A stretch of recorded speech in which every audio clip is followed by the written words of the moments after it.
Face to face. Pak ఆక్రమిత కాశ్మీర్లో ఉగ్రవాదుల ఏరివేతకు ప్రధాని తీసుకున్న చర్యలపై స్పందించేందుకు మాజీ కేంద్ర మంత్రి పల్మరాజు గారు ఉన్నారు. చెప్పండి, అయితే ఉదయం నుంచి జరుగుతున్నటువంటి సర్జికల్ స్ట్రైక్ది ఏ విధంగా ఉండదు, అది దీని ఉద్దేశం ఏంటి, ఎట్లా ఉండదు? ఇప్పుడు వచ్చిన న్యూస్ రిపోర్ట్స్ ప్రకారం లైన్ ఆఫ్ కంట్రోల్ క్రాస్ చేసి ఇండియన్ ఎయిర్ ఫోర్స్ వాళ్ళు టెర్రరిస్ట్ క్యాంప్ని పాకిస్తాన్లో అటాక్ చేసినట్టు తెలుస్తోంది. అయితే అంతే ఎఫెక్టివ్గా జరిగింది. ఎంతమంది ఉగ్రవాదుల్ని చంపగలిగాము అనేది మనకి డీటెయిల్స్ త్వరలో వస్తాయి. కానీ చాలా మంచి వార్త ఇది. ఎందుకంటే మన వాయుసేన పాకిస్తాన్లోకి వెళ్ళి ఈ ఉగ్రవాదుల్ని దాడి చేయటం, పుల్వామాలో జరిగిన అటాక్కి ప్రతిఫలంగా తీసుకున్న ఈ చర్యని తప్పకుండా మేము హర్షిస్తున్నాం. అయితే డీటెయిల్స్ కోసం వెయిట్ చేద్దాం. ఇటువంటి పరిస్థితుల్లో చాలా ముఖ్యమైనది ఏమిటంటే మనం ప్రెసిషన్ అటాక్ చేయడం చాలా ముఖ్యం. ఇది వార్గా ఎస్కలేట్ అవ్వకుండా ఉండడం చాలా ముఖ్యం. అయితే దీని ప్రతిఫలం ఏ విధంగా ఉంటుందో మనం తప్పకుండా ఎదురు చూద్దాం. అయితే మీరు రక్షణ మంత్రిగా పనిచేశారు. ఒకవేళ యుద్ధం వస్తే మన దగ్గర అంతా ఆయుధాలు కానీ ఇతరతర ఉన్నాయా? తప్పకుండా ఆ ప్రిపేర్డ్నెస్ మన ఆర్మ్ ఫోర్సెస్లో ఉంది. ఆర్మీ కానీ, నేవీ కానీ, ఎయిర్ ఫోర్స్ కానీ తప్పకుండా ప్రిపేర్డ్నెస్ ఉంది. అది ఇష్యూ కాదు. ఈవేళ ముఖ్యమైన అంశం ఏమిటంటే మనం రిటాలియేట్ చేయగలిగాం.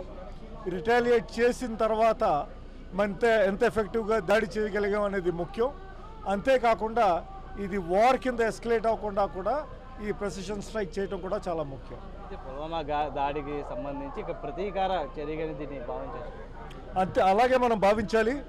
ఎందుకంటే మనం ఇది టెర్రరిజం అనేది ఆన్గోయింగ్ సబ్జెక్ట్. ఇది పాకిస్తాన్ నుంచి ఉగ్రవాద దాడులు వాళ్ళు ఒక పాలసీ మ్యాటర్గా పెట్టుకుని ఆర్మీ సపోర్ట్తోని, ఐఎస్ఐ సపోర్ట్తోని కూడా రిపీటెడ్గా చేయటం తప్పదు. వాళ్ళు అటువంటి పరిస్థితుల్లో ఏ విధంగా డిటరెన్స్ మనం చేయగలుగుతామో, ఏ విధంగా వాళ్ళకి రిటాలియేట్ చేయగలుగుతాం అనేది ముఖ్యం.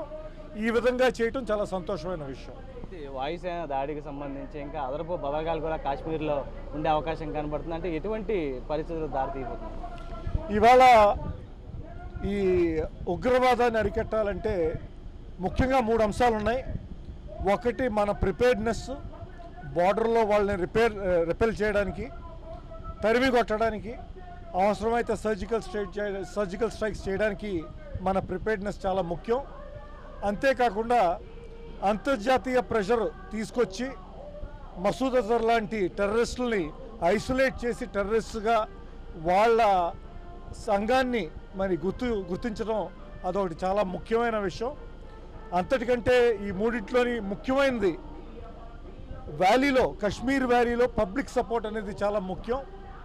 అది దురదృష్టవశాత్తు ఈ 3 సంవత్సరాలు మోడీ గారి పరిపాలనలో అది వ్యతిరేకంగా మారింది. ఆ వ్యతిరేకంగా మారటం వల్లే మన ఆర్మ్ ఫోర్సెస్కి లోకల్ సపోర్ట్ లేకుండా పోతుంది. మొన్న పుల్వామాలో అంత పెద్ద దాడి జరిగిందంటే పబ్లిక్ సపోర్ట్ లేకుండా జరిగి ఉండేది కాదు. అయితే కశ్మీర్ వ్యాలీలో ఒక నార్మల్సీ తీసుకొచ్చి భారత ప్రభుత్వానికి పబ్లిక్ నుంచి సపోర్ట్ తీసుకురావడం అనేది చాలా ముఖ్య అంశంగా మనం పెట్టుకోవాలి.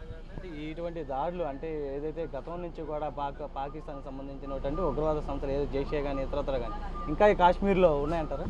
అవి జేఈఎం ఈ ఉగ్రవాద దాడుల్ని పాకిస్తాన్ ఆర్మీ సపోర్ట్తోని, ఐఎస్ఐ సపోర్ట్తోని తప్పకుండా కంటిన్యూ చేస్తుంది.